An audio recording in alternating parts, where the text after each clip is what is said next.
On Sunday, while snowboarding in the Colorado Rockies, two sisters got lost. 16-year-old Martha Council and her 20-year-old sister Jenny wrote SOS in the snow and dug out a cave for shelter.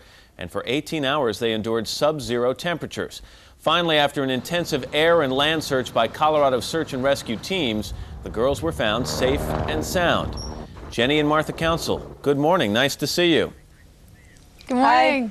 Well, let me ask how this. It's good to have you. Let me ask how this happened, because I know you two had snowboarded in that area many times. How did you get so lost? I guess you could just say we kind of just took our hike a little farther than we had ever gone before, and we went into a different area than we had previously snowboarded, and it just looked like a good day, and we made a bad call about the fact that we were running out of daylight. It was noon, but by the time we had originally started, so we didn't really have much daylight, and it was not a good idea. And but still, at that point, not until about 2 or 3 hours after noon did we start to get a little worried. Yeah, so. Martha, I know you snowboarded down an area and ended up in a drainage ditch or an area where the snow was extremely deep. You tried to hike out of there, is that right? Yeah, we tried to hike up, but it was definitely too hard to hike up because the snow was so deep, so we just went down with drainage wherever it took us, because that was the only way we could go, was down. At what point did you realize that as it was getting dark, you weren't going to get out of there that night and you had to make some plans to save your own lives? Around 5:30, we pretty much had like a simultaneous panic attack, like, what in the world are we doing right now? Like, can this possibly be happening? Because we could see that the sun had maybe like half an hour left before it was going to completely disappear, and we just knew that if we kept going, I mean, we couldn't keep going because we were just so exhausted from hiking since noon that we just had no energy left. But at the same time, there's something in you that says, just keep going, don't stop, are you stupid? So. Whose idea was it to make the SOS sign in the snow? That was all Jenny. As a matter of fact, I was just panicking. Martha, you thought it was a bit of a geeky idea, didn't you? Yeah, I was just like, we what? It.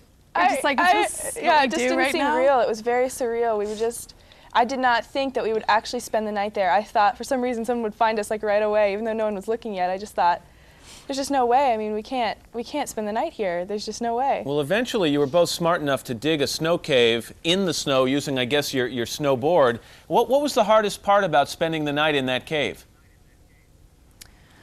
I think the hardest part was just all the unknowns, like, would people know where to search for us, you know, because we were in a different spot than where we had told our brother that we would be, and what would we do if, because we had gotten wet during the hike, we had actually fallen into a creek through our knees, so we were actually already wet, and then it was just wet inside of the cave. It wasn't freezing, so it wasn't, I mean, it could have been so much worse, but it was very cold, and so it was just a miserable wetness constantly, and it was just warding that off. You obviously didn't have any food with you either, did you? So you had to kind of be resourceful. We ate chapstick. Yeah, what kind of, you actually ate a chapstick?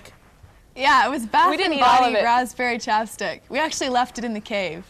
We just had little bites, but we didn't eat the whole thing. We just, because we thought it probably has oils in it, and we need something to burn. We don't have anything that we're burning. We just need something for warmth. So you were really kind of grasping at straws by this time. When in the morning, or I guess the next day, a chopper, part of the air search and rescue team, saw the SOS sign that you two had stamped in the snow. What was it like to hear that chopper circling? It was so awesome.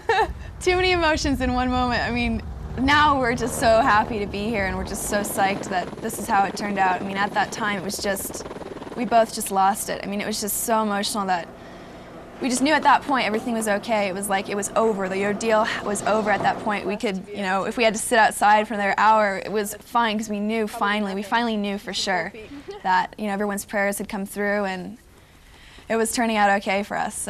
So what did it was a moment of truth. What did you learn from this, both of you? Wow, many things. We learned to be prepared. We learned what we really needed when we're going backcountry, and that you just can't take it like it's a joke. Even if you know where you are, you don't know what could happen. You could totally get hurt, and you just need to have stuff with you. I don't know. I think we also learned about, you know, how when you need to survive, your human spirit will come through. And I think we definitely, our faith was tested. I mean, we both believe in God, and we've accepted Jesus Christ as our Savior, but this was a moment of truth. I mean, this pushed everything that we say we believe to the max.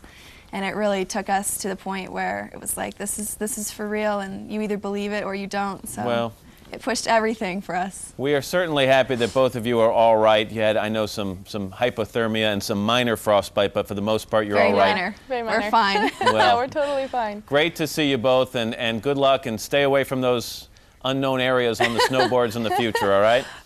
Oh, Yeah, yes. we'll try. Thank you. Happy Valentine's. And to you too, Jenny and Martha Council.